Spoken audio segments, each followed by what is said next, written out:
सिद्धार्थ गौतम। गौतम की बुद्धत्व प्राप्ति। कपिलवस्तु के शाक्यवंशीय राजा शुद्धोदन और महिषी महामाया के पुत्र सिद्धार्थ गौतम। संस्कृत व हिंदी सिद्धार्थ गौतम झर 563 उ 487 उ का जन्म वैशाख पूर्णिमा के दिन लुम्बिनी के उपवन में स्थित एक साल वृक्ष के नीचे हुआ था, जब उनकी माता अपने माता पिता से मिलने अपने मायके देवदल जा रही था। पुत्र जन्म के तत्काल बाद महामाया वापस कपिलवस्तु लौट आई थी। तावविंस देवों से शिशु के जन्म की सूचना पाते ही शिशु के दादा सिंहनु के गुरु तथा राजपुरोहित तत्क्षण कपिलवस्तु पहुंचे। शिशु को अपनी गोद में उठाया। जैसे ही शिशु को निकट से देखा तो उनकी आंखें पहले तो खुशी से चमक उठी, लेकिन फिर आंसुओं में डूब गईं। राजा शुद्धोदन द्वारा कारण पूछे जाने पर उन्होंने बताया था, यह शिशु बुद्ध बनने वाला है, इसलिए मैं प्रसन्न हूँ। किंतु दुख इस बात का है कि शिशु की बुद्धत्व प्राप्ति तक मैं जीवित नहीं रह सकूंगा। शिशु के जन्म के 5वें दिन उसके नामकरण के अवसर पर 108 ज्योतिषियों को आमंत्रित किया गया था, जिनमें 8 विलक्षण ज्योतिषी भी थे। उन 8 में से 6 राम, ध्वज, लखन, मंती, भोज और सुदंत ने यह भविष्यवाणी की थी कि वह शिशु या तो चक्रवर्ती सम्राट बनेगा या एक बुद्ध। किंतु सबसे कम उम्र के ज्योतिषी कोण्य का कथन था कि वह शिशु निश्चित रूप से एक बुद्ध बनेगा। शिशु का नाम सिद्धार्थ गौतम रखा गया।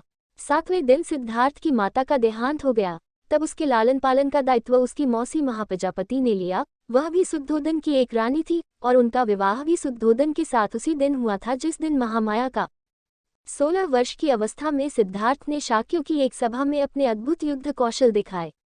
सारभर्गा जातक के अनुसार तो उन्होंने एक ऐसे धनुष को उठा अपने कर्तव्य दिखाए थे जिसे 1000 आदमी मिलकर भी नहीं उठा सकते थे। किंवदंती तो यह है कि उनके शौर्य से प्रसन्न हो उन्हें 40,000 शाक्य कन्याओं के हाथ प्राप्त हुए थे, जिनमें सुदबुद्ध की राजकुमारी बिंबा उनकी प्रमुख रानी बनी थी, जो बाद में राहुलिमता के नाम से बौद्ध साहित्य में विख्यात हैं। झर बिंबा ही भद्द कछा, सुभद्दका और यशोधरा हिंदी संस्कृत यशोधरा के नाम से जानी जाती हैं।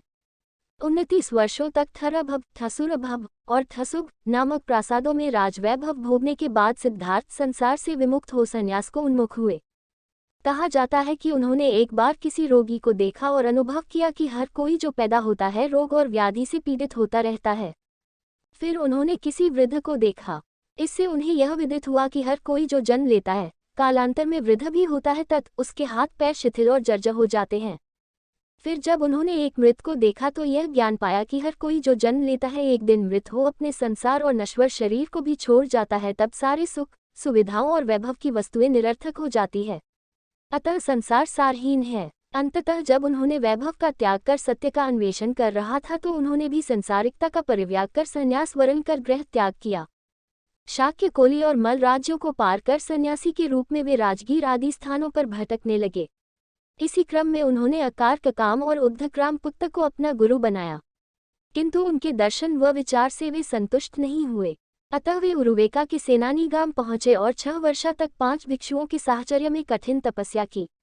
कठिन चरम तप 2 मार्ग की अनुपभुक्तता जान पुनः वे साधारण भोजन ग्रहण करने को प्रेरित हुए, जिससे खिन्न हो उनके 5 भिक्षु मित्र खिन्न हो उनका साथ छोड़ सारनाथ के इसिपत मिगदात को प्रस्थान कर गए। सिद्धार्थ की साधारण भोजन ग्रहण करने की इच्छा सुजाता नाम की एक कन्या ने सोने की कटोरी में खीर अर्पित कर पूरी की। वह दिन वैशाख पूर्णिमा का था। गौतम ने निर्यजरा नदी में स्नान कर खीर खाए और फिर कटोरी नदी में ही छोड़ दी, जो डूबती हुई नागराज काल के निवास स्थान पर जा पहुंची थी। फिर सारा दिन साल उपवन में व्यतीत कर शाम को वे पीपल के एक पेड़ के नीचे जा बैठे। वहीं सोतिया नामक एक घसियारे ने उन्हें 8 मुट्ठी घास दिए। घास को उन्होंने पूर्व दिशा की ओर रख उसकी आसनी बनाई। फिर उस पर बैठकर उन्होंने यह प्रतिज्ञा की कि जब तक वे बोधि नहीं प्राप्त करते तब तक वहां से नहीं उठेंगे। उनकी प्रतिज्ञा के तेज से महाब्रह्म और सारे देव उनके सामने प्रकट हो उनकी स्तुति करने लगे, किंतु उनकी दृढ़ मार्ग शैतान ने उन पर आक्रमण किया, जिसके भय से सारे देव वहां से भाग खड़े हुए। मार से उनकी रक्षा तब केवल 10 पारमियों ने की। इन पारमियों को उन्होंने बोधिसत्व बनने के बाद के 550 जन्मों के कठिन संघर्ष के क्रम में अर्जित किया था। पारमी 10 होते हैं: दान, शील, नेक्खम्म या नौकमन, प्रज्ञा, वीर्य, खंती या धैर्य, सत्य, अधिष्ठान, मेता या मैत्रेय और उपेक्षा या संभाव अथवा अनासक्ति। गौतम से परास्त हो जब मार और उसकी सेनाएं भाग खड़ी हुई तो सारे देवों ने विजेता की जय जयकार की। तप में लीन गौतम ने रात के पहले प्रहर में अपने पूर्व जन्मों को जाना। दूसरे प्रहर में दिव्य चक्षु को पाया। तीसरे प्रहर में परिच्छिस्मुपपाद के ज्ञान को और अंततः प्रत्युष काल में संबोधि की प्राप्ति की। ज्ञान को जिससे वे पच्चेक प्रत्येक बुद्ध बने। परिच्छिस्मुपपाद के सिद्धांत का सुखद मनन उन्होंने प्रथम 7 दिनों तक उसी बोधि वृक्ष के नीचे बैठ किया। दूसरा सप्ताह उन्होंने अजपाल निग्रोध वृक्ष के नीचे बिताया, जहां उनकी भेंट एक घमंडी ब्राह्मण से हुई थी और जहां उन्होंने मार की 3 कन्याओं को परास्त किया था। उन कन्याओं के नाम तृष्णा, अरति और राग थे। तीसरा सप्ताह उन्होंने मुचलिंद तालाब में नागराज मुचलिंद के फनों के नीचे बैठ बिताया था। चौथे सप्ताह वे राजायतन पेड़ के नीचे बैठे रहे, जहां उन्होंने तपुस और मल्लिक को बिना किसी देखना सुनाए ही अपना अनुयायी बनाया।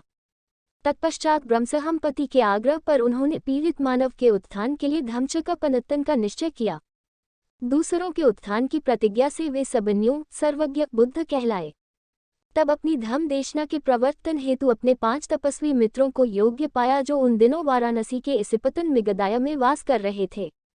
इस धम्मचक्र प्रवर्तन की महत्ता को अशोककालीन सारनाथ सिंह स्तंभ में दर्शाया गया है, जो आज भारतीय गणराज्य का राजकीय चिन्ह है। 4 मुख वाला वह सिंह स्तंभ बुद्ध के धम्म या देशना का सिंहनाद आज भी हर दिशा में गुंजाता प्रतीत होता है। पुनः सिंह स्तंभ में अंकित चक्र, जो अशोक चक्र के नाम से जाना जाता है, आज जो भारतीय राष्ट्रीय ध्वज पर बड़े गौरव से लहराता रहता है, वस्तुतः धर्म चक्र का ही प्रतीक है। गौतम बुद्ध की जन्म कथा। जैसे ही गौतम गर्भस्थ हुए उसी क्षण 32 प्रकार की दैविक घटनाएं घटित हुई थी, जिनमें भूचाल, 10,000 लोकों में अचानक रोशनी का फैलाव और नरक की अग्नि का शमन उल्लेखनीय है। 10 महीनों के बाद लुम्बिनी के एक उपवन में गौतम का जन्म हुआ। कहा जाता है शिशु के जन्म 4 महाब्रह्मों द्वारा बिधाई गई स्वर्ण जाल में हुआ था तथा दैवी बारिश में उनका स्नान हुआ था। जन्म लेने के साथ ही शिशु ने 7 पग बाए थे और सिंहनाद करते हुए स्वयं का परिचय लोकनाथ के रूप में दिया था। जिस दिन गौतम का जन्म हुआ था उसी दिन बोधि वृक्ष, राहुल माता, यशोधरा, अश्व, सारथी, धन, उनका हाथी और 7 प्रकार के बहुमूल्य कोष भी उत्पन्न हुए थे। महामाया का स्वप्न। सिद्धार्थ गौतम की माता महामाया और कपिलवस्तु के राजा शुद्धोदन की धर्मपत्नी शक्यवंशी रंजन की पुत्री थी, जो देवदल के प्रमुख थे। उनकी माता का नाम यशोधरा था, किंतु थेरी गाथा उच्च कथा के अनुसार उनके पिता का नाम महासुपबुद्धा था और अवदान कथा के अनुसार उनकी माता का नाम सुलक्षणा था। महामाया के 2 भाई थे और एक बहन महाप्रजापति भी राजा शुद्धोदन से उसी दिन ब्याही गई थी, जिस दिन महामाया से उनका विवाह हुआ था। महामाया में बुद्ध की माता बनने की सारी योग्यताएं थीं। उन्होंने पंचशील अर्थात प्राणहानि, चोरी, वासनात्मक कुमार्ग, झूठ और मद्यपान न करने का सदैव पालन किया था। उसके अतिरिक्त 10 पारमियों को सिद्ध करने के लिए वे 1000 वर्षों तक संघर्षरत भी था।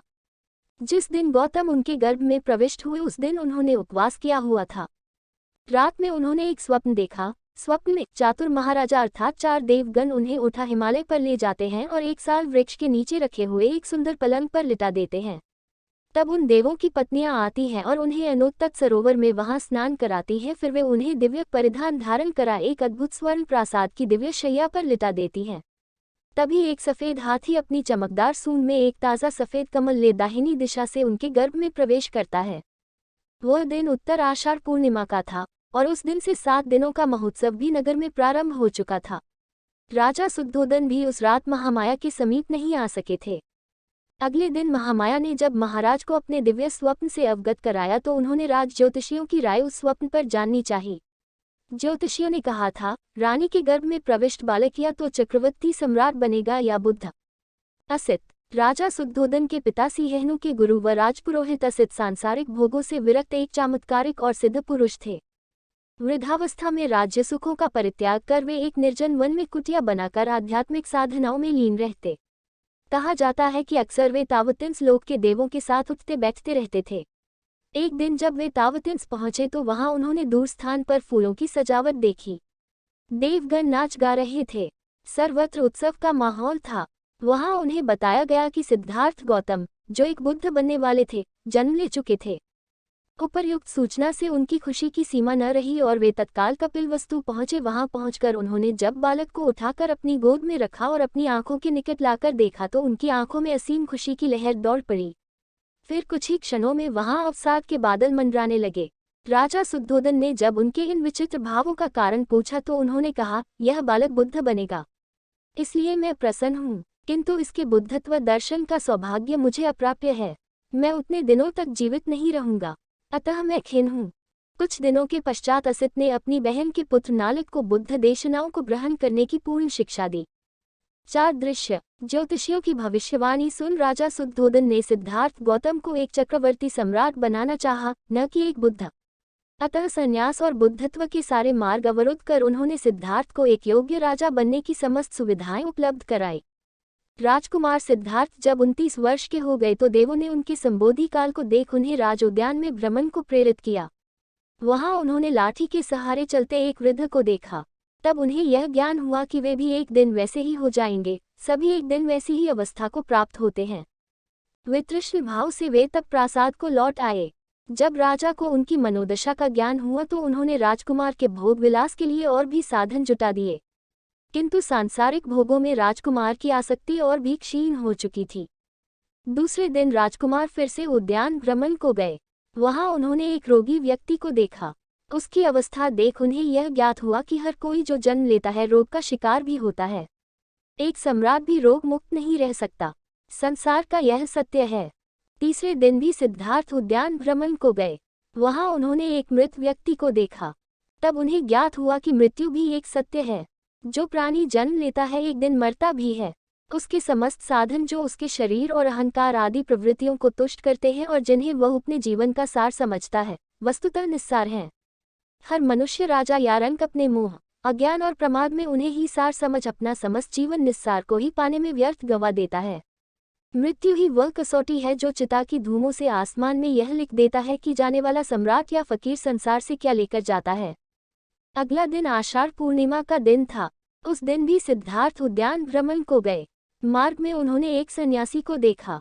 सारथी धन से उन्हें ज्ञात हुआ कि सन्यासी संसार की सारहीनता को समझ संसार से विरक्त हो सत्य और सार के अन्वेषी होते हैं। धन की बातें सुन गौतम के मन में सन्यास का औत्सुक्य जागृत हुआ और वे भी सन्यास वरण को प्रेरित हुए। जब वे अपने महल को लौट रहे थे तो मार्ग में उन्हें यह सूचना मिली कि वे एक नवजात शिशु राहुल के पिता बन चुके थे। थोड़ा आगे बढ़ने पर उन्होंने राजपरिवार की एक महिला दिसी गौतमी को गाते सुना, निवृत्त हुई अब तो वह माता। तब सिद्धार्थ के लिए निवृत्ति तो इस सांसारिकता के अर्थ में थी। प्रसन्न मन उन्होंने अपने गले से मोतियों का हार निकालकर उस भद्र महिला को भिजवा अपनी कृतज्ञता का ज्ञापन किया, क्योंकि दिसी गौतमी ने उन्हें झर संसार्थ निवृत्ति का संदेश जो दिया था। गौतम का ग्रह त्याग, जन्म, रोग और मृत्यु जीवन के सत्य हैं। राजकुमार सिद्धार्थ ने उन सत्यों का जब साक्षात्कार किया और उसके मर्म को समझा तो उसी दिन गृहस्थ जीवन का परित्याग कर वे संन्यास मार्ग को उन्मुख हो गए। वह दिन आषाढ़ पूर्णिमा का था। मध्य रात्रि बेला थी। भोग विलास के माहौल में उनके निकट ही एक सुंदरी बड़े ही भोंदे तरीके से सोई पड़ी थी। कुरूप सांसारिकता से वितृष्ण उन्होंने तुरंत ही अपने सारथी धन को बुलाया और अपने प्रिय घोड़े कंठक को तैयार रखने का आदेश दिया। फिर वे अपने शयन कक्ष में गए जहां यशोधरा नवजात राहुल के साथ सो रही थी। उसी दिन राहुल का जन्म हुआ था। अपनी पत्नी और पुत्र पर एक अंतिम दृष्टि डाल उन्हें सोते छोड़ कंठक पर सवार वे नगर की ओर निकल पड़े। रोकने के प्रयास में धन भी उनके घोड़े की पूंछ से लटक गया।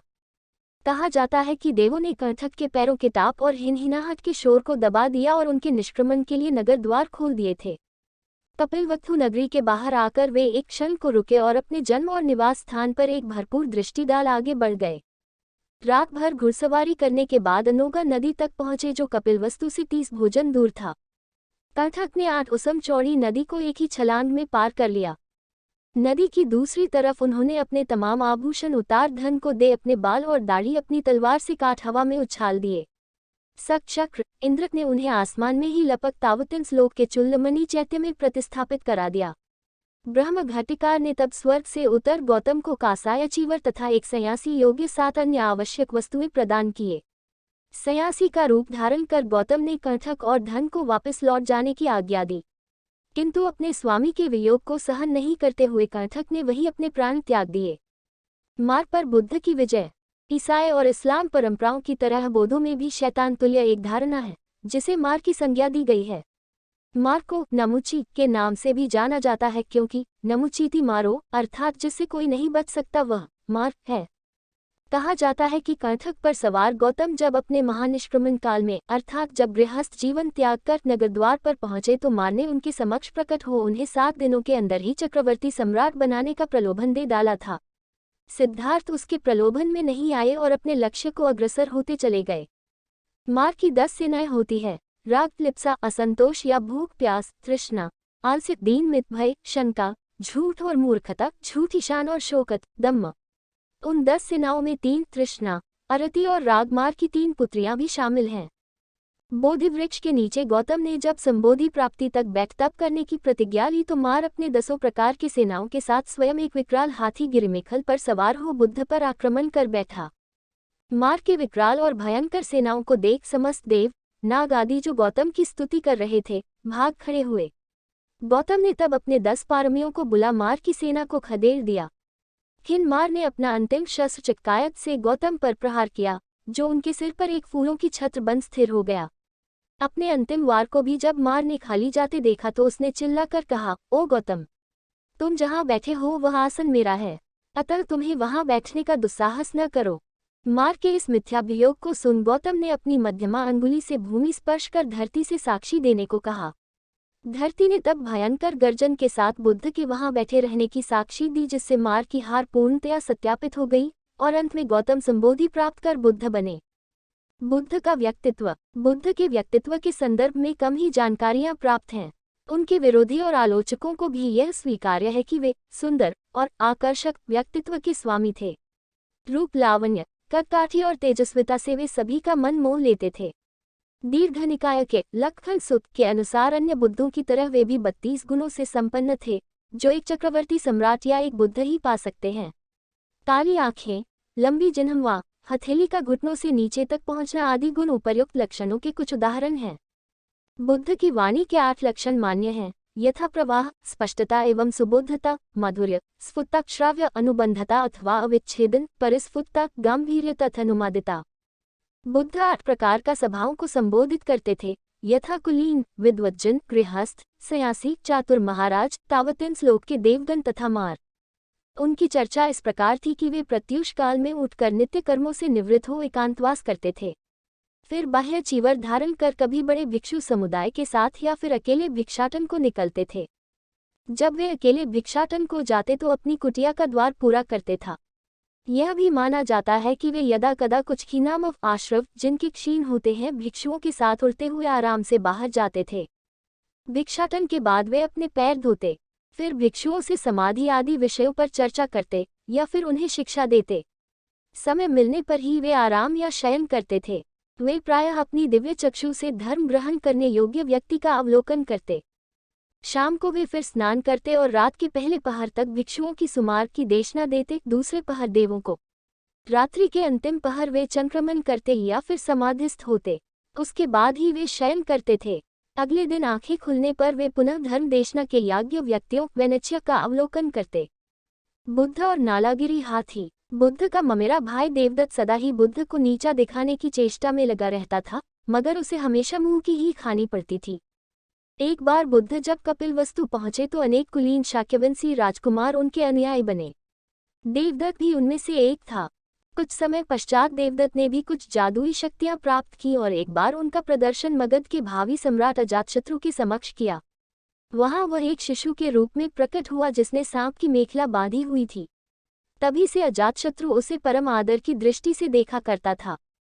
कुछ दिनों के बाद देवदत्त मगध से लौटकर जब संघ में वापस आया तो उसने स्वयं को बुद्ध से श्रेष्ठ घोषित किया और संघ का नेतृत्व करना चाहा। भिक्षुओं को बुद्ध से विमुख करने के लिए उसने यह कहा है कि बुद्ध तो बूढ़े हो चुके थे और सठिया गए हैं। किंतु भिक्षुओं ने जब उसकी कोई बात नहीं सुनी तो वह बुद्ध और संघ दोनों से द्वेष रखने लगा। खिन्न होकर वह फिर वापस मगध पहुंचा और अजातशत्रु को महाराज बिंबिसार का वध करने के लिए प्रेरित किया, क्योंकि बिंबिसार बुद्ध और बौद्धों को प्रचुर प्रश्रय प्रदान करते थे। प्रारंभिक दौर में बिंबिसार को मरवाने की उसकी योजना सफल नहीं हुई, अतः उसने 16 धनुर्धारियों को बुद्ध को मारने के लिए भेजा, किंतु बुद्ध के व्यक्तित्व से प्रभावित हो सारे उनके ही अनुयायी बन गए। क्रोध में देवदत्त ने तब बुद्ध पर ग्रीककुट पर्वत की चोटी से एक चट्टान लुढ़काया, जिसे पहाड़ से ही उत्पन्न हो 2 बड़े पत्थरों ने रास्ते में ही रोक दिया। देवदत्त के क्रोध की सीमा न रही। उसने एक दिन मगध राज के अस्तबल में जाकर एक विशाल हाथी नालगिरी को ताड़ी पिलाकर बुद्ध के आगमन के मार्ग में भेज दिया। नालगिरी के आगमन से सड़कों पर खलबली मच गई और लोग जहां तहां भाग खड़े हुए। तभी बुद्ध भी वहां से गुजरे। ठीक उसी समय एक घबराई महिला अपने बच्चे को हाथी के सामने ही छोड़ भाग खड़ी हुई। जैसे ही नालगिरी ने बच्चे को कुचलने के लिए अपने पैर बढ़ाए, बुद्ध उसके ठीक सामने जा खड़े हुए। उन्होंने हाथी के सिर को थपथपाया। बुद्ध के स्पर्श से नालगिरी उनके सामने घुटने टेक कर बैठ गया। नालगिरी हाथी की इस घटना से देवदत्त मगध में बहुत अप्रिय हुआ और उसे तत्काल ही नगर छोड़कर भागना पड़ा। बालक कुमार कश्यप की कथा। बच्चों के प्रति बुद्ध का अनुराग सर्वविदित है। 2 सोपकों, चुल्लपंथक, दब्बमलपुत्र और कुमार कश्यप की कथाएं उपर्युक्त मान्यता के परिचायक हैं। एक बार श्रावस्ती की एक महिला संघ में प्रवेश करने को आतुर थी, किंतु उसके माता पिता ने उसे भिक्षुणी बनने की अनुमति नहीं दी और उसका विवाह एक श्रेष्ठी से करा दिया। कालांतर में उसने अपने पति से अनुमति लेकर भिक्षुणी बन संघ में प्रवेश किया। उसके संघ प्रवेश के कुछ दिनों के बाद यह विदित हुआ कि वह गर्भिणी थी। जब देवदत्त को उसकी गर्भावस्था की सूचना मिली तो उसने बिना जांच पड़ताल किए ही उस भिक्षुणी को चरित्रहीन कहा। जब वह बात बुद्ध के कानों में पड़ी तो उन्होंने उपाली और विशाखा को जांच पड़ताल के लिए श्रावस्ती भेजा। उन लोगों ने पूरी जांच पड़ताल के पश्चात यह पाया कि महिला निर्दोष थी। वह बच्चा उसके पति का ही था। जब महिला ने पुत्र को जन्म दिया तो बुद्ध ने शिशु को आशीर्वाद भी दिए और उसका नाम कुमार कश्यप रखा। उसकी देखभाल के लिए बुद्ध ने उसे श्रावस्ती नरेश को सौंप दिया। 7 वर्षों तक वह बालक श्रावस्ती नरेश की देखरेख में पलता रहा। तत् बुद्ध की कृपा से प्रवर्जित हो संघ में प्रविष्ट हुआ। धम्मचक्र प्रवर्तन कथा। संबोधि प्राप्ति के पश्चात तथा ब्रह्मसहमपति के अनुरोध पर गौतम बुद्ध ने बहुजन हिताय और बहुजन सुखाय हेतु धर्मचक्र प्रवर्तन धम्मचक्र प्रवर्तन अर्थात अपने ज्ञान देशना के चक्र को चलायमान रखने की प्रतिज्ञा ली। तत् उन्हें सर्वप्रथम आकार कालाम की याद आई, जिन्हें उन्होंने महानिष्क्रमण के बाद अपना पहला अल्पकालीन गुरु वरण किया था। लेकिन दिव्य चक्षु से उन्हें ज्ञात हुआ कि आकार की मृत्यु हो चुकी थी। तब बुद्ध ने अपने दूसरे अल्पकालीन गुरु उद्दक्राम पुत्र को पहली देशना देने की सोची, किंतु दिव्य चक्षु से उन्हें ज्ञात हुआ कि उनका भी निधन हो चुका था। तब उन्होंने 5 सन्यासियों को अपनी पहली देशना देने की सोची। ये सन्यासी 6 वर्षों तक बुद्ध के साथ कठिन तप करते रहे थे, किंतु बुद्ध ने जब अति कठिन साधना की अनुपयुक्तता को समझकर सामान्य भोजन को उन्मुख हो गए तो वे 5 तपस्वी उन्हें छोड़ सारनाथ चले गए। बुद्ध ने अपने उन 5 तपस्वी साथियों को अपनी दिव्य चक्षु से सारनाथ के इसिपतन में गदा या मृगों के उद्यान में देखा और तब वे सारनाथ के उसी उद्यान में पहुंचे।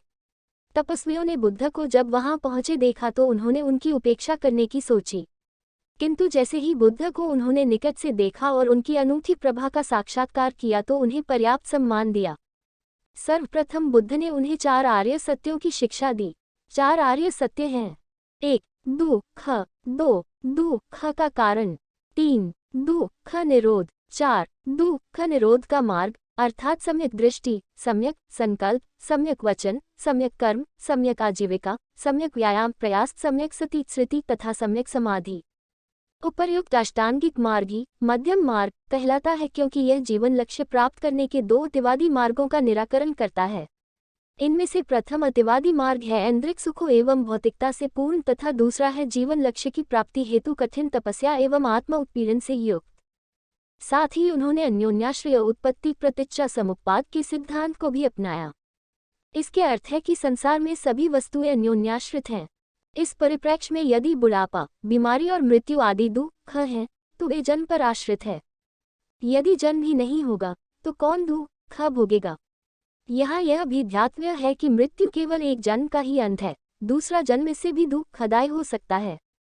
जन्म सत होने पर आधारित है, सतग्रहण पर आधारित है, ग्रहण वासना पर आधारित है, वासना सत्संग से उत्पन्न है, संसर्ग संपर्क से उत्पन्न है, संघर्ष षडोन्द्रियों से उत्पन्न होता है, षडेन्द्रियां देहांत बोध से उत्पन्न है, देहांत बोध स्पंदन से उत्पन्न है, स्पंदन संस्कारों से उत्पन्न है और संस्कार अज्ञान से उत्पन्न है। दूसरे शब्दों में उन्होंने बताया कि अज्ञान ही सब दुखों का मूल कारण है। यह उपदेश सुनने के तुरंत बाद कौंदन, जिन्हें अन्यत कौंदन भी कहा जाता है, सोत्पन्न बन गए। अन्य श्रोता भी खुद के अनुयायी बन गए।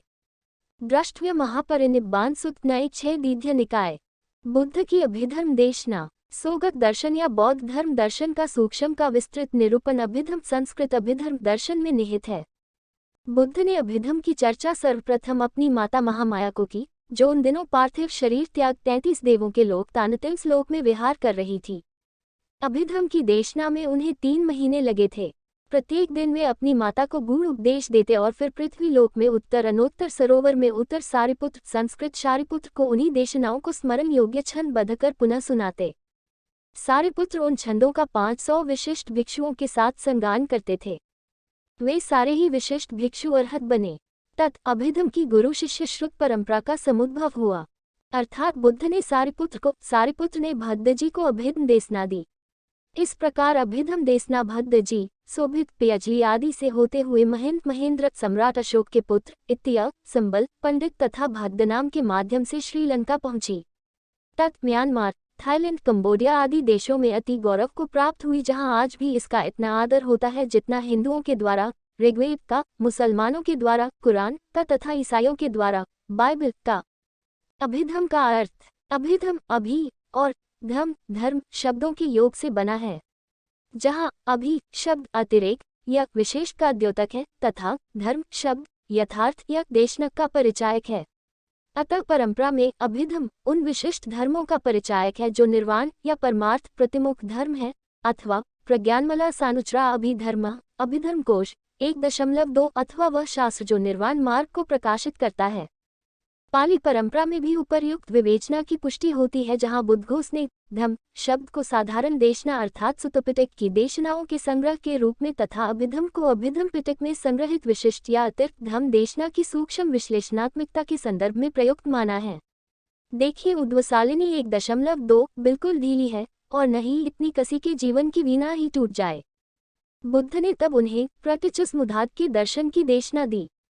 यह दर्शन यह दर्शाता है कि प्रत्येक सांसारिक घटना किसी अन्य घटना पर निर्भर होती है। दूसरे शब्दों में यह कहा जा सकता है कि प्रत्येक घटना की निष्पत्ति किसी अन्य घटना पर निर्भर है। अतः दुख अर्थात वृद्धावस्था, रोग, मृत्यु आदि का होना जन्म पर निर्भर करता है। जन्म भव पर, भव उपादान या ग्रहण करने की प्रवृत्ति पर। वेदना सन्निकर्ष फस पर, सन्निकर्ष 6 ज्ञानेंद्रियों पर। नाम रूप विज्ञान चित्त पर और चित्त अज्ञान अविद्या पर निर्भर करता है। अतः अज्ञान ही दुख का मूल कारण है तथा अज्ञान नष्ट कर निर्मल चित्त का निर्माण ही धर्म चक्र प्रवर्तन का सार है। विमल चित्त का प्रादुर्भाव केवल कुशल कर्मों के विकास से संभव है, जिनके मूल त्याग, अलोभ, प्रेम, अंदोष और ज्ञान अमोह हैं। अतः बुद्ध का धर्म के जिस चक्र को चलायमान किया है वे मूलतः त्याग, प्रेम और ज्ञान की शिक्षा देता है। यही चक्र भारतीय ध्वज पर भी अंकित है और भारत गणराज्य की त्याग, प्रेम और ज्ञान के प्रति की गई वचनबद्धता का प्रतीक है। चूंकि अशोककालीन सारनाथ के सिंह स्तंभ पर यह चक्र उत्कीर्ण भी है, इसलिए आज इस चक्र को अशोक चक्र के नाम से जाना जाता है। उपर्युक्त 4 सिंहों का स्तंभ जो चारों दिशाओं में सिंहनाद करते दिखाए गए हैं, वस्तुतः बुद्ध की उसी धम्मचक्र प्रवर्तन कथा को प्रतिध्वनित करते हैं। राहुल माता से बुद्ध की भेंट। बुद्ध की संबोधि प्राप्ति के पश्चात शुद्धोदन ने उन्हें कई बार अपने दूतों को भेजकर बुलवाने की चेष्टा की, किंतु हर दूत बुद्ध से प्रभावित हो उनका अनुयायी बन संघ में प्रविष्ट हो जाता। अंततः शुद्धोदन ने बुद्ध को बचपन के मित्र कालुदाई को दूत बना बुद्ध के पास अपने संदेश के साथ भेजा। कालुदाई भी भिक्षु बन उनके संघ में प्रविष्ट हो गए, किंतु उन्हें निरंतर शुद्धोदन से मिलने को प्रेरित करते रहे। तत् कालुदाई के 2 महीने के प्रयास के पश्चात बुद्ध ने कपिलवस्तु जाने का मन बना लिया। कपिलवस्तु पहुंच बुद्ध ने निग्रोधाराम में रुक अपने वंश के लोगों को अद्भुत चमत्कार दिखाए। वहीं उन्होंने वैश्यतंत्र जातक की भी कथा सुनाई थी। दूसरे दिन बुद्ध अपनी नित्यचर्या के अनुरूप कपिलवस्तु की सड़कों पर भिक्षाटन के लिए निकल पड़े। राहुल माता को जब यह सूचना मिली कि बुद्ध नगर में भिक्षाटन कर रहे थे, तब उन्होंने स्वयं महल के झरोखे से बुद्ध को झांक कर देखा और उनकी तेजस्विता को देख अति प्रसन्न हुई और उनकी प्रशंसा के 8 छंद गाए जो नरसिंह गाथा के नाम से प्रचलित हैं। शुद्धोदन के कानों में जब यह खबर पहुंची कि बुद्ध, जो उनका पुत्र और कपिलवस्तु का भावी सम्राट था, उनके राज्य की ही सड़कों पर भिक्षाटन कर रहे हैं, तो वे बहुत खिन्न हुए। किंतु जब उन्हें यह ज्ञात हुआ कि भिक्षुओं के लिए भिक्षाटन अशोकालीय नहीं है, तो उन्होंने उन्हें और उनके समस्त साथियों को महल में आमंत्रित किया।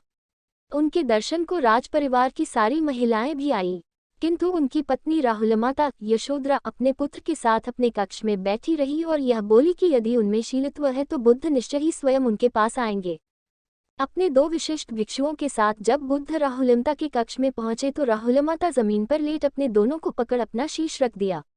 यह ध्यातव्य है कि जब से बुद्ध ने गृह त्याग सारे साधनों का उपभोग बंद कर वैसा ही जैसे बुद्ध के विषय में उन्हें बताया गया था, यथा पीला परिधान और एक बार भोजन आदि बुद्ध ने तब यशोधरा के शीलत्व की प्रशंसा करते हुए चंद्रकिन्न जातक की कथा सुनाई थी। राहुल माता जब अपने किसी पूर्व जन्म में किन्नरी थी और उसके पति की हत्या हो चुकी थी तो उन्होंने अपने शीलत्व की शक्ति से अपने पति को पुनर्जीवित कर दिया था। 7वें दिन जब बुद्ध कपिलवस्तु के राजमहल से निकल रहे थे तो राहुल माता ने अपने 7 वर्षीय पुत्र राहुल को यह कहकर बुद्ध के पास भेजा कि जाओ अपना उत्तराधिकार अपने पिता से मांग लो। बुद्ध ने तब राहुल को भी अपने संग में शरण प्रदान की। कालांतर में जब भिक्षुणियों का प्रवेश संघ में होना आरंभ हुआ तो राहुल माता भी महाप्रजापति गौतमी के संरक्षण में भिक्षुणी बन संघ में प्रविष्ट हुई। सावधि चमत्कार। चमत्कार बुद्ध कथाओं व आख्यायिकों का महत्वपूर्ण अंग है। बुद्ध के जन्म के साथ अनेकों अद्भुत दैविक एवं चमत्कारिक घटनाओं का प्रचुर आख्यान अनेकों स्थान पर उपलब्ध व प्रचलित है। एक बार भिक्षु पिंडोल भारद्वाज राजगृह में भ्रमण कर रहे थे। वहां उन्होंने एक श्रेष्ठी को एक ऊंची यष्टि पर चंदन की लकड़ी का एक कटोरा लटकवाते देखा। कारण पूछने पर उन्हें ज्ञात हुआ कि उस श्रेष्ठी को न तो आध्यात्मिक सिद्धियों पर विश्वास था और न ही किसी सिद्ध सन्यासी पर। अतः सन्यासियों का माखौल उड़ाने के उद्देश्य से उसने उस बांस के लंबे डंडे पर वह कटोरा लटकवाया था। भिक्षु पिंडोल भारद्वाज ने श्रेष्ठी के अभिमान को दूर करने के लिए उड़ते हुए उस बांस के शीर्ष पर से चंदन के उस कटोरे को उतार लिया। बुद्ध ने जब भिक्षु पिंडोल भारद्वाज द्वारा राजगीर में दिखाए गए उस रास्ते चमत्कार की चर्चा सुनी तो उन्होंने भिक्षुओं को जनसाधारण को बीच चमत्कार न दिखाने का आदेश दिया। तब कई छोटे मोटे सन्यासी लोगों को अपने चमत्कार दिखाकर प्रभावित करते और बौद्धों को पाखंडी घोषित करते क्योंकि बौद्ध भिक्षुओं ने लोगों के समक्ष चमत्कार दिखाना बंद कर दिया था। जब मगध राज बिंबिसार को इसकी सूचना मिली तो वे बुद्ध के पास पहुंचे और उनसे श्रावस्ती में चमत्कार दिखाने की प्रार्थना की। चूंकि गौतम बुद्ध के पूर्वोत्तर बुद्धों ने भी श्रावस्ती में चमत्कार दिखाए थे, अतः गौतम ने भी बिंबिसार की प्रार्थना स्वीकार की और श्रावस्ती में अपने चमत्कार दिखाए। वहां उन्होंने रत्नों की एक छत बनाए और उल्टे हुए उस पर पहुंच चक्रमण करने लगे। तब कुछ प्रचलित लोक मान्यताओं के अनुसार उन्होंने स्वयं को 1000 रूपों में एक साथ ही प्रकट किया। फिर अन्य बुद्धों की तरह ही 3 पगों में तावलिंस लोक पहुंच गए। बुद्ध को इन चमत्कारों से उनके आलोचक श्रावस्ती छोड़ भाग खड़े हुए। कहा जाता है कि पूरन कश्यप ने भी तभी श्रावस्ती छोड़ा और रास्ते में उनका इंतकाल हुआ था। बुद्ध की आकाश उड़ान। संबोधि प्राप्ति के 5वें वर्ष में बुद्ध वैशाली के कूटागारशाला में विहार कर रहे थे। तभी वहां एक दिन उन्होंने अपने दिव्य चक्षु से अपने पिता को मृत्युशैया पर पड़े देखा। उनके पिता अरहत की योग्यता प्राप्त कर चुके थे, अतः वह समय उनके पिता को धम्मदेशना देने के लिए उपयुक्त था। इसके अतिरिक्त बुद्ध कपिलवस्तु के शाक्य और कोलिंग यादपच के कुलों के बीच शांति वार्ता को मध्यस्थता भी करना चाहते थे क्योंकि दोनों ही वंशों में रोहिणी नदी के जल विवाद को लेकर भयंकर संग्राम छिड़ गया था। तब बुद्ध उड़ते हुए कपिलवस्तु पहुंचे, पिता को धर्म उपदेश दिए जिसे सुनकर शुद्धोदन अरहत बनकर मृत्यु को प्राप्त हुए। शुद्धोदन की मृत्यु के पश्चात बुद्ध ने शाक्यों और कोलियों के बीच मध्यस्थता की। दोनों ने उनकी बातें सुनी और समझी जिससे 2 मित्रवत पड़ोसी राज्यों के बीच होने वाला संग्राम टल गया। हजारों लोगों के प्राण बच गए और युद्ध से होने वाले अनेक दुष्परिणाम भी। दोनों ही राष्ट्रों के अनेक लोगों ने बुद्ध, धम्म और संघ की शरण ली। बुद्ध ने भी दोनों राज्यों का आतिथ्य स्वीकार कर कुछ दिन कपिलवस्तु तथा कुछ दिन कोलिया नगर में रुककर उन्हें अपना धन्यवाद ज्ञापित किया। परिनिब्बान कथा। राजगीर के गिज्जकुट पर्वत से भिक्षुओं के बड़े संघ के साथ बुद्ध ने अपनी अंतिम यात्रा प्रारंभ की। अम्बलत्थिका और नालंदा होते हुए वे पाटलीगाम गांव, आधुनिक पटना, जिसे बाद में पाटलिपुत्र कहा गया, पहुंचे। उत्तरवर्ती काल में मौर्यों की राजधानी बना पाटली उन दिनों एक गांव मात्र था। वहां बुद्ध ने इस नगरी के महान भविष्य की भविष्यवाणी की। पाटली से उन्होंने गंगा नदी पार की और कोटेगाम और वैशाली होते हुए वे अम्बापली संस्कृत आम्रपली के उद्यान में पहुंचे। अगले दिन उन्होंने लिच्छवी राजवंश का निमंत्रण अस्वीकार करके एक गणिका अम्बापाली से भोजन ग्रहण किया। अपिच भिक्षुओं के उपयोग हेतु अम्बापाली द्वारा दानस्वरूप प्रदत्त उद्यान भी स्वीकार कर लिया। फिर भिक्षुओं को वैशाली में ही छोड़ वे वर्षा ऋतु वसावास व्यतीत करने के लिए बेलुवा की ओर चल दिए। बेलुवा में वे गंभीर रूप से बीमार हो गए। उन्होंने आनंद को अपनी भविष्य मृत्यु की सूचना दी। तदनंतर अपने वर्षाकालीन प्रवास से वैशाली लौटकर उन्होंने अपनी मृत्यु की पूर्व सूचना वहां उपस्थित सभी भिक्षुओं को भी दे दी। इसके बाद हथथिगाम, अम्बागाम, जम्बूगाम और भूगंगा होते हुए वे पावा पहुंचे। वहां एक कर्मकार चुंद की आम्रवाटिका में वे ठहरे और उन्होंने कुछ खाया, जिससे वे और भी अस्वस्थ हो गए। यह कर्मकार चुंद, गया के वेलुवन के चुंद शुक्रक सुअर का मांस विक्रेता से भिन्न है। साथ ही बुद्ध को दिया गया भोजन सू का मदोव, सुअर का मांस नहीं है। यद्यपि कुछ लोगों को यह भ्रांति है, पर यह भ्रांति ही है, क्योंकि सूकसाली का अर्थ होता है जंगली चावल और मदोव शब्द संस्कृत मार्दव मृदु अर्थात मधुर मीठे से व्युत्पन्न है। अपिच पाली अंग्रेजी शब्दकोश टी डब्ल्यू रॉयस डेविस और विलियम सटेड प्री 721 518-19 के अनुसार मदोव का अर्थ है कोमल और विदीर्ण भुना हुआ। अतः संभव है कि बुद्ध ने जो भोजन किया था वह भुने हुए चावल ही थे। भुंजे चावल उत्तरी बिहार और पूर्वी उत्तर प्रदेश का एक प्रचलित खाद्यान्न है। इतना ही नहीं, बुद्ध ने बड़े स्पष्ट शब्दों में चुन सुकरिक के सू का मांस विक्रेता होने और इस व्यवसाय की कड़ी निंदा की थी, और अपने इसी जघन्य व्यवसाय के परिणाम स्वरूप बुद्ध के निर्वाण से 7 दिन पूर्व ही चुन की मृत्यु हो गई थी और उसे नरकाग्नि में यातना झेलनी पड़ी थी। द्रष्टव्य धम्मपद था 1-105। और सबसे बड़ी बात यह है कि बौद्ध धर्म के भोजन संबंधी नियम बहुत कठोर थे। उदाहरणार्थ, सारिपुत्र को केवल औषधि के रूप में लहसुन का सेवन करना अनुमत था। अपनी बीमारी को वश में करके बुद्ध आधुनिक कुशीनगर पहुंचे और एक पेड़ के नीचे बैठ गए। वहां उन्होंने आनंद द्वारा ककुत नदी से लाया गया जल ग्रहण किया। तब एक मल्लनी पक्कुस उनके दर्शनार्थ आया और उन्हें एक सुवर्ण रंग का वस्त्र अर्पित किया। वह वस्त्र धारण करते हुए बुद्ध ने आनंद को बताया कि सभी बुद्ध बुद्धत्व की पूर्व रात्रि और मृत्यु से पूर्व की रात्रि को सुवर्ण वस्त्र धारण करते हैं। साथ ही उन्होंने बताया कि वे कुशीना में ही निर्वाण प्राप्त करेंगे। तब बुद्ध ने ककुत नदी में स्नान किया और कुछ देर विश्राम करके उपवत्तनसाल उद्यान में पहुंचे। वहां आनंद ने उत्तर की ओर सिर वाली एक शैया उनके लिए बनाई। कहा जाता है कि पेड़ों ने उनके शरीर पर पुष्प वृष्टि की। आकाश से दिव्य मंदवर पुष्पों और चंदन रज की वृष्टि हुई। पवन ने दिव्य संगीत एवं ध्वनि वादन किया। साल उद्यान ने अपने सभी वृक्षों की शाखाओं को झुकाकर उन पर चंवर डुलाए, पर बाद में दिव्य गुणों ने उससे उन्हें हटाने का अनुरोध किया, जिससे वे सभी बुद्ध के अंतिम दर्शन कर सकें। तब बुद्ध ने आनंद को अपने अंतिम संस्कारों के विषय में निर्देश दिए। व्यथित आनंद ने बुद्ध से कुशीना में प्राणोत्सर्ग न करने का आग्रह किया, क्योंकि वह एक गंदा और गर्हित गांव था। तब बुद्ध ने उस स्थान की प्रशंसा की, क्योंकि एक बार ये स्थान महासुत्सन की राजधानी रह चुका था। बुद्ध की आसन मृत्यु की सूचना पाकर कुशीने के मल और बहुत से अन्य लोग भी वहां एकत्रित हो गए। बुद्ध ने सुभद्र को दीक्षित किया, जिसे आनंद ने अस्वस्थ बुद्ध के पास जाने से रोका था। तब बुद्ध ने भिक्षुओं से शंका निवारण के लिए पूछा, पर किसी भिक्षु ने कोई प्रश्न नहीं किया। तब बुद्ध बोले, जो भी सत है उसका निश्चित है विनाश। बंधन मुक्ति के लिए करते रहो सतत प्रयास। ये उनके अंतिम शब्द थे।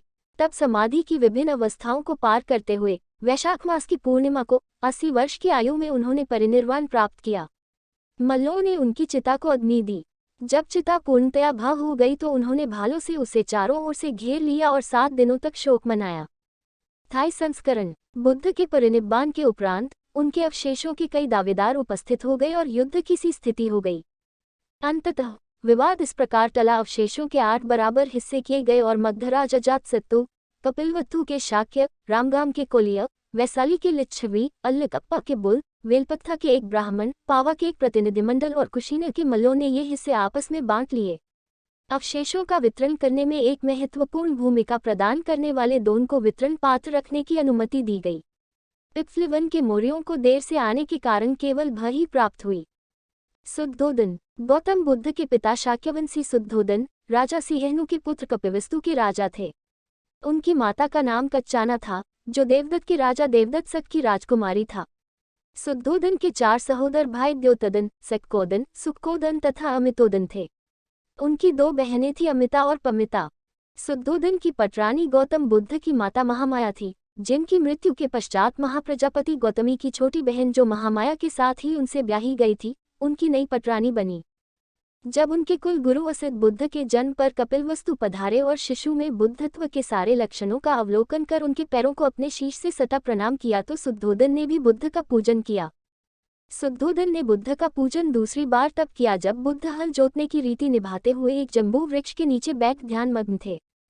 शुद्धोदन ने जब विशिष्ट ज्योतिषियों के द्वारा गौतम के बुद्ध बनने की संभावना को सुना, तो उन्होंने हर संभव प्रयत्न किया कि संन्यासोन्मुखी कोई भी बात या घटना या दृश्य सिद्धार्थ के सामने न आए और हर प्रकार के राजकीय जीवन में उन्हें लिप्त रखने की चेष्टा की। किंतु उनकी हर चेष्टा निरर्थक सिद्ध हुई और सिद्धार्थ बुद्ध बनने के लिए गृह त्याग कर ही गए। शुद्धोधन को जैसे ही बुद्ध की संबोधि प्राप्ति की सूचना मिली और उनके गौरव पता चला तो उन्होंने तत्काल 10,000 सिपाहियों के साथ एक दूत बुद्ध को बुलाने के लिए भेजा। किंतु उनके सारे अनुचर वापस न लौट बुद्ध के अनुयायी बन उनके संग में प्रविष्ट हो गए। उक्त घटना के पश्चात भी उन्होंने 9 बार दूत भेजे, किंतु हर बार उनके दूत और उनके साथी बुद्ध के अनुयायी बन संग में प्रविष्ट हो जाते। अंततः शुद्धोधन ने बुद्ध के बचपन के सखा कालुदाई को बुद्ध को दूत के रूप में बुद्ध के पास भेजा। कालुदाई भी बुद्ध से प्रभावित हो संघ में प्रविष्ट हो गए, किंतु कालुदाई ने जो वचन शुद्धोधन को दिया था उसके पालन करते हुए बुद्ध को अपने पिता से मिलने का आग्रह करते रहे। अंततः कालुदाई के 2 महीनों के आग्रह के बाद बुद्ध ने कपिलवस्तु जाने को तैयार हुए और अपने साथ भिक्षुओं का एक महासंघ भी लेते गए। कपिलवस्तु पहुंचकर बुद्ध अपने साथियों के साथ निग्रोधाराम में रुके। वे दैनिक भिक्षाटन के लिए निकले। राजा शुद्धोधन को जब यह सूचना मिली कि बुद्ध कपिलवस्तु का उत्तराधिकारी उनके ही राज्य की गलियों में भिक्षाटन कर रहे थे तो बहुत खिन्न हुए। किंतु बुद्ध ने उन्हें जब यह कही कि भिक्षुओं के लिए भिक्षाटन कोई असंगत कार्य नहीं है तो राजा उनके उत्तर से संतुष्ट हुए। उनकी संतुष्टि ने तत्काल उन्हें सोतापन अर्थात जिसका अधिकतम जन्म 7 बार तक हो सकता है बना दिया। बुद्ध और उनके साथी भिक्षुओं को जब अपने प्रासाद में भोजन कराने के बाद उन्होंने जब बुद्ध की देशना सुनी तो वे सकिदागामी बने अर्थात जिसका अधिकतम जन्म सिर्फ 1 बार और होता है। फिर बुद्ध द्वारा महाधमपाल जातक सुनने के बाद अनागामी बने अर्थात जिसका जन्म पृथ्वी पर दोबारा नहीं होता। शुद्धोधन जब मृत्युशैया पर पड़े थे तब बुद्ध ने उनके अंतकाल को अपनी दिव्य चक्षु से देखा और उड़ते हुए उनके पास पहुंच उन्हें धम देशना दी, जिसे सुन शुद्धोधन की प्राप्ति की सांसारिक बंधनों से मुक्त प्राणी जो निर्वाण पद को पाते हैं अरहत कहलाते हैं। सुजाता, संबोधि प्राप्ति के पूर्व बुद्धों का किसी न किसी महिला के हाथों खीर का ग्रहण करना कोई अनहोनी घटना नहीं रही है। उदाहरणार्थ, विपसी बुद्ध ने सुदसन सेट्ठी पुत्री से, सिखी बुद्ध ने पियदसी सेट्ठी पुत्री से, वैश्यो बुद्ध ने सिखिद्धना से, ककुसंग बुद्ध ने विजरिंधा से, कोमागमन बुद्ध ने अज्ञसोमा से, कसब बुद्ध अपनी पत्नी सुनंदा से तथा गौतम बुद्ध ने सुजाता से खीर ग्रहण किया था। 5 तपस्वी साथियों के साथ वर्षों कठिन तपस्या करने के बाद गौतम ने चरम तप का मार्ग निर्वाण प्राप्ति के लिए अनिवार्य नहीं माना। उन तपस्वियों से अलग हो वे जब इजपाल निग्रोध वृक्ष के नीचे बैठे तो उनमें मानवीय संवेदनाओं के अनुरूप मानवीय आहार ग्रहण करने की इच्छा उत्पन्न हुई, जिसे सुजाता नाम की महिला ने खीर अर्पण कर पूरा किया। उस वृक्ष के नीचे एक बार उस वेला के निकटवर्ती सेनानी नाम के गांव के एक गृहस्थ की पुत्री सुजाता ने प्रतिज्ञा की थी कि पुत्र रत्न प्राप्ति के बाद वह उस वृक्ष के देव को खीर अर्पण करेगी। जब पुत्र प्राप्ति की उसकी अभिलाषा पूर्ण हुई तब उसने अपनी दासी पुनाना के उस वृक्ष के पास की जगह साफ करने को भेजा जहां उसे खीरापन करना था। जगह साफ करते समय पुनाना ने जब गौतम को उस पेड़ के नीचे बैठे देखा तो उन्हें ही उस पेड़ का देव समझ भागती हुई अपनी स्वामिनी को बुलाने गई। देव की उपस्थिति के समाचार से प्रसन्न सुजाता भी तत्काल वहां पहुंची और सोने की कटोरी में बुद्ध को खीर अर्पण किया। बुद्ध ने उस कटोरी को ग्रहण कर पहले सुखपतित नदी में स्नान किया। तत्पश्चात उन्होंने उस खीर का सेवन कर अपने 49 दिनों का उपवास तोड़ा। सारिपुत्र, क्षारिपुत्र और मोगुल्लान बुद्ध के 2 प्रमुख शिष्य धम्मसेनापति के नाम प्रसिद्ध हैं। सारिपुत्र का वास्तविक नाम उपतिस था। बौद्ध परंपरा में उन्हें सारिपुत्र का नाम इस कारण दिया गया था कि वे नालक निवासिनी रूपसारी के पुत्र थे। उनका दृढ़ संकल्प बौद्ध इतिहास में विशेष तौर पर उल्लेखनीय है। गौतम बुद्ध के पुत्र राहल की उपसंपदा दीक्षा भी उनके द्वारा की गई थी। अभिधम्म बुद्ध धम्म की मौलिक विवेचनात्मक सूक्ष्मता की देशना है। इसे धरती पर सुनने वाले सबसे पहले मानव सारिपुत्र थे और समस्त मानव जाति में वे अकेले व्यक्ति थे जिसे बुद्ध के मुख से सीधी सुनने का गौरव भी प्राप्त है। इस प्रकार हम देखते हैं कि सीधी सुनने का गौरव भी प्राप्त है। धरती पर अभिधम्म की ज्योति जलाने वाले पहले आचार्य सारिपुत्र थे जिन्होंने गुरु शिष्य परंपरा द्वारा समस्त विश्व को अभिधम्म का अनुपम उपहार दिया। परंपरा के अनुसार उन्होंने सर्वप्रथम भद्दजी को अभिधम्म की शिक्षा दी, जिसने कालांतर में शोभित पियजी आदि के माध्यम से अशोक पुत्र महेंद्र इत्तीय संबल पंडित एवं भद्दनाम के माध्यम से श्रीलंका को आलोकित किया। म्यांमार, थाईलैंड आदि देशों में भी अभिधम्म ज्योति उच्चतम प्रतिष्ठा को प्राप्त हुई।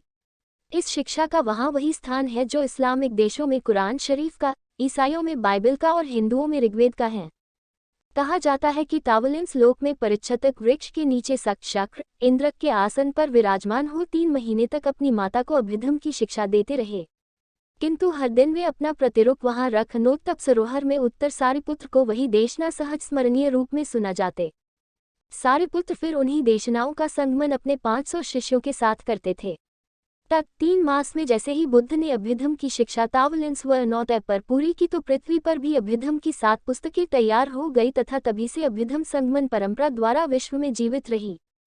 सारिपुत्र के विषय में एक और कथा प्रचलित है कि एक बार वे एक चांदनी रात में किसी खुले मैदान में समाधिस्थ थे तो उनके ऊपर से एक उड़ता हुआ यक्ष जा रहा था। उनके चमकीले व चिकने सिर पर पड़ती हुई चांद की रोशनी से आकृष्ट हो उस यक्ष को एक शरारत सूझी और उसने उनके सिर पर एक जोर का घूंसा मारा। कहा जाता है कि वह घूंसा इतना शक्तिशाली था कि उससे एक पर्वत भी ध्वस्त हो सकता था, किंतु सारिपुत्र की समाधि पर उस घूंसे का कोई प्रभाव नहीं पड़ा। हाँ, जब वे समाधि से उठे तो उन्होंने अपने सिर पर थोड़ी पीड़ा अवश्य अनुभव की।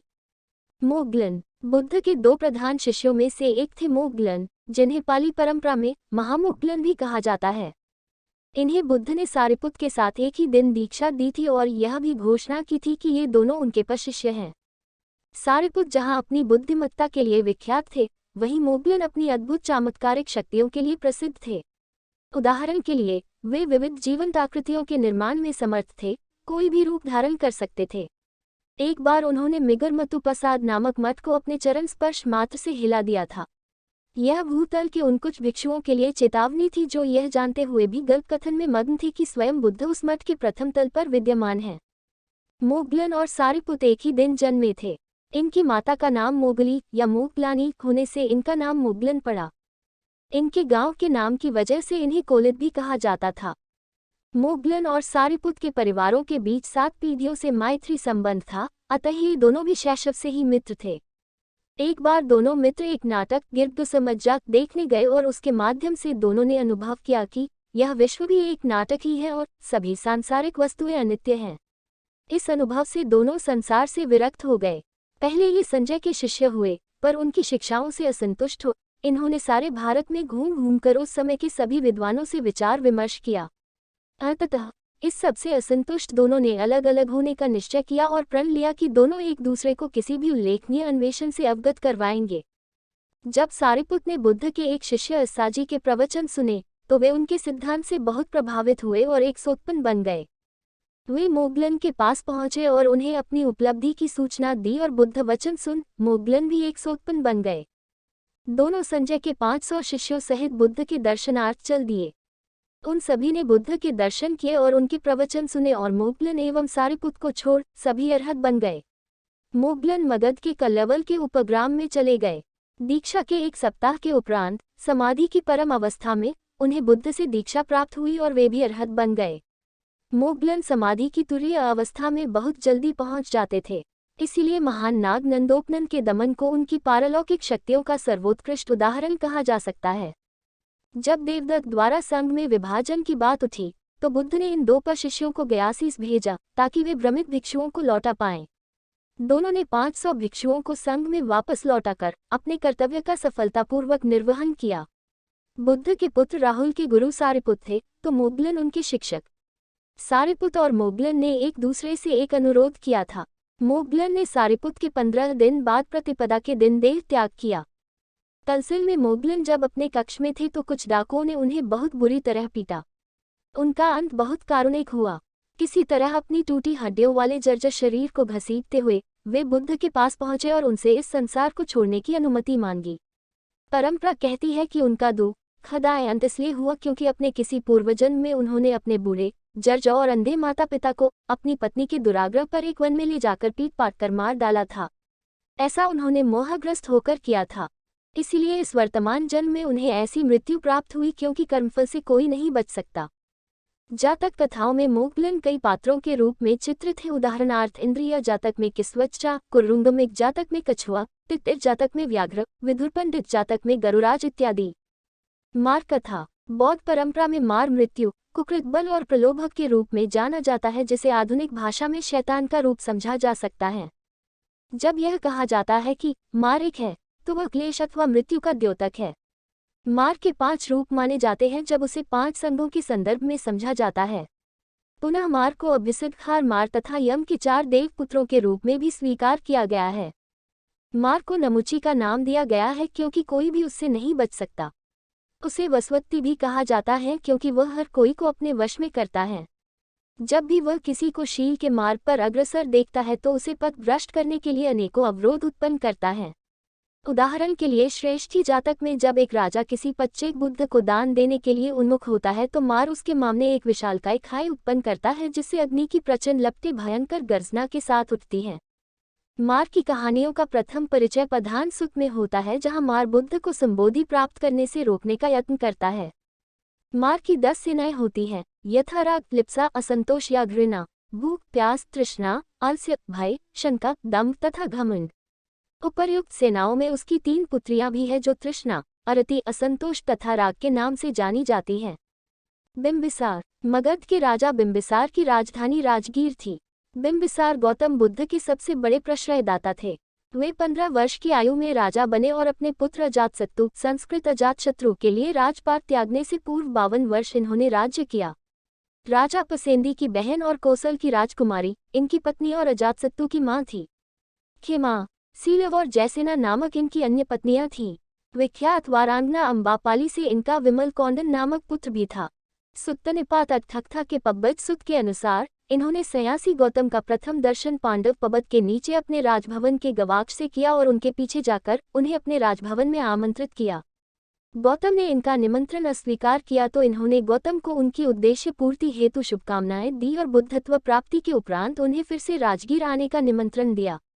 तेभतिक जटिल के परिवर्तन के बाद बुद्ध ने राजगीर में पदार्पण करके अपना वचन पूरा किया। बुद्ध और उनके अनुयायी राजकीय अतिथियों की भांति राजगीर आए। बुद्ध और उनके अनुयायियों के लिए वेलुवन उद्यान दान में देने के अपने प्रण की पूर्ति दर्शाने के लिए बिंबिसार ने बुद्ध के हाथ स्वर्ण कलश के पानी से धुलवाए। अपिच आगामी 30 वर्षों तक बिंबिसार बौद्ध धर्म के विकास में सहायक बने। बिंबिसार का अंत बड़ा दारुण हुआ। ज्योतिषियों की इस भविष्यवाणी के बाद भी कि उनका पुत्र अजातशत्रु उनके लिए अशुभ सिद्ध होगा, उन्होंने उसे बड़े लाड प्यार से पाला। बुद्ध को राजा द्वारा दिए गए प्रश्रय से देवदत्त बहुत द्वेष करता था और उसी के दुष्प्रभाव में आकर अजातशत्रु ने अपने पिता की हत्या का षड्यंत्र रचा, जिससे उसकी प्रतिष्ठा और धूमिल हो गई। षड्यंत्र का पता चलने और पुत्र की राज्य लिप्सा की तीव्रता को देखकर बिंबिसार ने स्वयं ही राज्य त्याग कर दिया और अजातशत्रु राजा बन गया। परंतु देवदत्त द्वारा पुनः उकसाए जाने पर नए राजा ने बिंबिसार को बंदी बना लिया। चूंकि बिंबिसार को केवल भूखा रखकर ही मारा जा सकता था, उन्हें गर्म कारागार में भूखा रखा गया। खेमा, अजातशत्रु की मां के अतिरिक्त किसी को उनसे मिलने की अनुमति नहीं थी। पहले खेमा अपने परिधान में एक सुवर्ण पात्र में भोजन छिपाकर ले गईं। उसका पता चलने पर वे अपने पात्रान में भोजन छिपाकर ले गईं। उसका भी पता चल गया तो उन्होंने अपने शिरो वस्त्र मोली में भोजन छिपाकर ले जाना चाहा।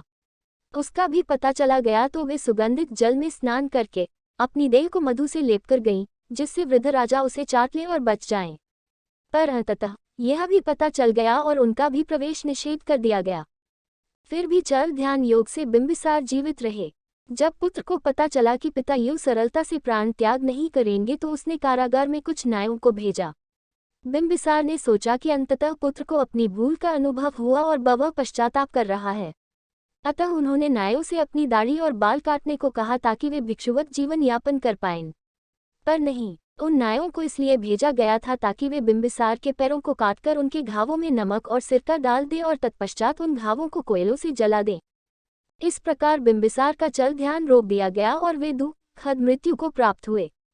नंद कुमार, बुद्ध के सौतेले भाई तथा उनकी माता की छोटी बहन के पुत्र नंद जिस दिन जनपद कल्याणी के साथ परिणय सूत्र में बंधने वाले थे उसी दिन बुद्ध उनके महल में पहुंचे। फिर उनसे अपने भिक्षाटन के कटोरे को उठा अपने साथ अपने विहार ले आए। विहार लाकर बुद्ध ने उन्हें भी भिक्षु बना दिया। नंद ने भी भिक्षुत्व स्वीकार किया किंतु उनका मन बार बार जनपद कल्याणी की ओर खींच जाता था। एक दिन बुद्ध नंद को हिमालय की सैर कराने ले गए। वहां उन्होंने एक जली हुई बंदरिया का मृत शरीर देखा। नंद से पूछा, क्या जनपद कल्याणी इससे भी अधिक सुंदर है? नंद ने कहा, हाँ। तब बुद्ध उन्हें आकाश मार्ग से उड़ाते हुए तावतिंस लोक ले गए, जहां सबक चक्र, इंद्र और उसकी अपूर्व सुंदरियों ने उनकी आवभगत की। बुद्ध ने तब नंद से पूछा, क्या जनपद कल्याणी इन सुंदरियों से भी सुंदर है? तब नंद ने कहा, नहीं। बुद्ध ने नंद के सामने तब यह प्रस्ताव रखा कि यदि वे भिक्षु की चर्या अपनाएंगे तो उनकी शादी शक्ल की किसी भी सुंदरी से करा देंगे। नंद ने बुद्ध का प्रस्ताव मान लिया। नंद के साथ जब बुद्ध अपने विहार पहुंचे तो वहां उपस्थित 80 भिक्षुओं ने नंद से उनके भिक्षुत्व की प्रतिज्ञा के संदर्भ में प्रश्न किया। तब नंद का मुख लज्जावनत हो गया। वे अपनी पूरी शक्ति के साथ अरहत्व की साधना में जुट गए और अंततः अरहत बनने का लक्ष्य प्राप्त कर ही लिया। जनपद कल्याणी नंदा। बुद्ध के भाई नंद की मंगेतर जनपद कल्याणी नंदा अपने काल की अपूर्व रूपसी थी। उसका नाम जनपद कल्याणी इसलिए पड़ा था कि उसका रूप, लावण्य और शोभा और श्री समस्त जनपद के लिए कल्याणकारी माना जाता था। नंद से उसका प्रगाढ़ प्रेम था और उनसे शादी की आशा में वह फूले न समा रही थी। किंतु जिस दिन वह नंद के साथ परिणय सूत्र में बंधने जा रही थी और अपनी शादी की सारी तैयारियों को निहार निहार पुलकित हो रही थी, ठीक उसी समय उसने नंद को बुद्ध के साथ बुद्ध के भिक्षाटन के कटोरे को लिए प्रासाद से बाहर जाते देखा। फिर बहुत देर तक उनके लौटने की राह तकती रही। देर शाम तक नंद वापस न लौटे। तभी अचानक उसे यह सूचना दी गई कि नंद भी गृहस्थ त्याग भिक्षु बन चुके थे। इस सूचना से जनपद कल्याणी नंदा को गहरा आघात लगा और वह मूर्छित हो गई। जनपद कल्याणी की आध्यात्मिक यात्रा। जब नंद के प्रत्यावर्तन की सभी आशाएं विफल हो गईं, तो शनैः शनैः जनपद कल्याणी इस दुख से उबरने लगी।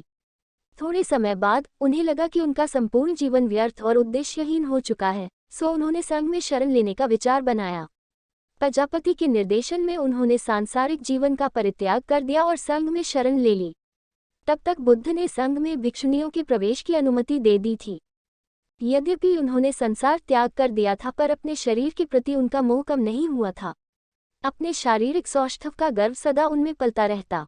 अपिच शारीरिक सौंदर्य सहित अन्य सभी सांसारिक वस्तुओं की अनित्यता को रेखांकित करते बुद्ध वचनों को सुनने की वे हिम्मत न करती। साथ ही उन्होंने यह भी कभी नहीं सोचा कि उनकी अप्रतिम सुंदरता एक दिन धूमिल हो जाएगी। फिर भी एक दिन मठ की अन्य भिक्षुणियों के साथ वे बुद्ध के उपदेशों को सुनने चली ही गईं। बुद्ध ने उनका मन पढ़ लिया था, अतः उन्होंने एक अति लावण्यमय आकृति का निर्माण किया जो उनके सम्मुख उस दिन प्रवचन के समय चंवर डुलाती रही। उपदेश के दौरान भी जनपद कल्याणी अपने लावण्य के प्रति काफी सजग रही और इसी विषय में सोचती रही। पर जैसे जैसे बुद्ध का उपदेश आगे बढ़ा, उन्होंने अपने को तेजी से बूढ़ा होते पाया और वे वृद्धत्व की चरम सीमा तक पहुंच गईं। उनकी त्वचा पर झुर्रियां पड़ गईं, बाल सफेद हो गए, स्तन लटक गए और अचानक लोगों की अब तक लोलुप आंखों के भाव बदल गए। फिर उन्होंने स्वयं को मृत देखा और देखा कि उनका शरीर मात्र एक मलपिंड है। इस दृश्य ने उन्हें आध्यात्मिक रूप से उन्नत किया और वो एक सोत्पन्न बन गईं। बाद में बुद्ध के कायविच्छिन्दित सुत शरीर की क्षरण की प्रक्रिया पर प्रवचन को सुनकर उन्होंने अरहत पद प्राप्त किया। फुस बुद्ध। 24 बुद्धों की परिगणना में फुस बुद्ध का स्थान 18वां है। इनका जन्म काशी के सिरिमा उद्यान में हुआ था। इनके पिता का नाम जैसेन था, जो एक कुलीन क्षत्रिय थे। मनोरथ पुराणी के अनुसार उनके पिता का नाम महेंद्र था। उनकी एक बहन थी और 3 सौतेले भाई। इनकी पत्नी का नाम किसागोतमा था, जिससे उन्हें आनंद नाम के पुत्र रत्न की प्राप्ति हुई थी। परंपरा के अनुसार उनकी लंबाई 58 हाथों की थी तथा वे गरुड़, हंस तथा सुवमनभा नामक 3 प्रासादों में 6000 वर्षों तक रहे। एक हाथी पर सवार हो उन्होंने गृहस्थ जीवन का परित्याग किया था एवं 6 वर्षों के तप के बाद उन्होंने संबोधि प्राप्त की।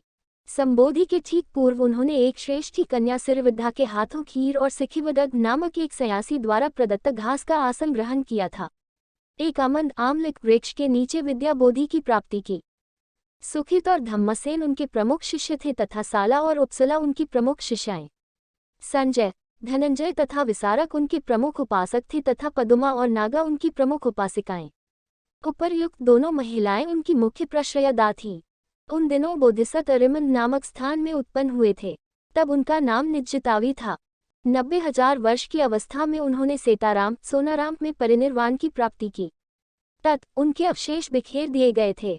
विपसी बुद्ध। पाली परंपरा में विपसी 19वें बुद्ध माने जाते हैं। उनका जन्म बंधुमती के खेम उद्यान में हुआ था। उनकी माता का नाम भी बंधुमती था।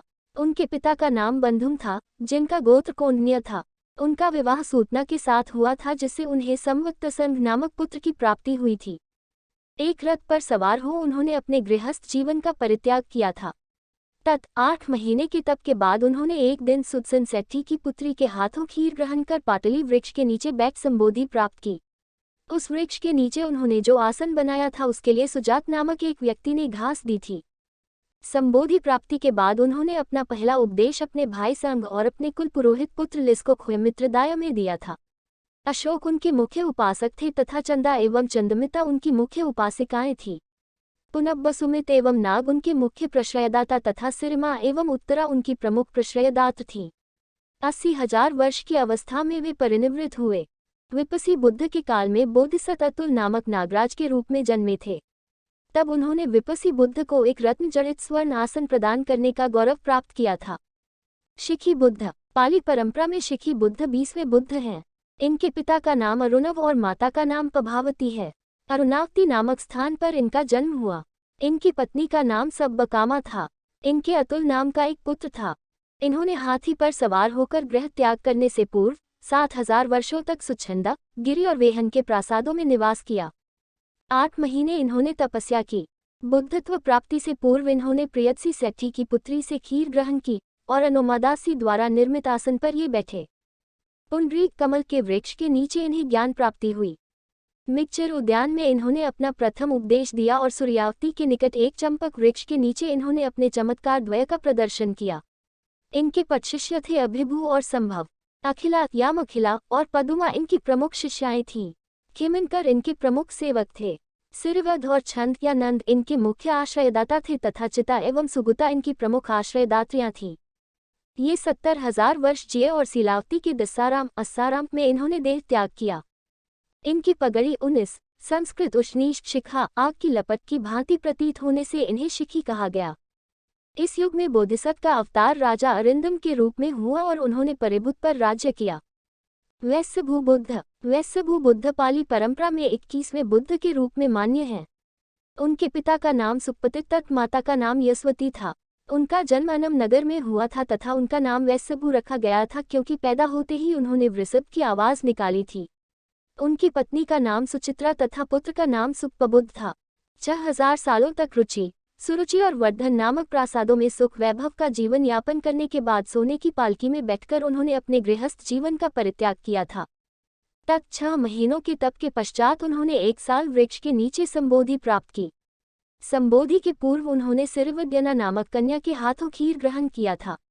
उनका आसन नागराज नरीन ने 1 साल वृक्ष के नीचे बिताया था। उन्होंने अपने प्रथम उपदेश अपने 2 भाई सोन और उत्तर को दिए थे, जो कि उनके 2 प्रमुख शिष्यों के रूप में जाने जाते हैं। उपसन्नक उनके प्रमुख उपासक थे। उनके प्रमुख प्रश्रयदाता सोत्विक एवं राम, गौतमी और सिरमा तथा उनकी प्रश्रयदात्र थीं।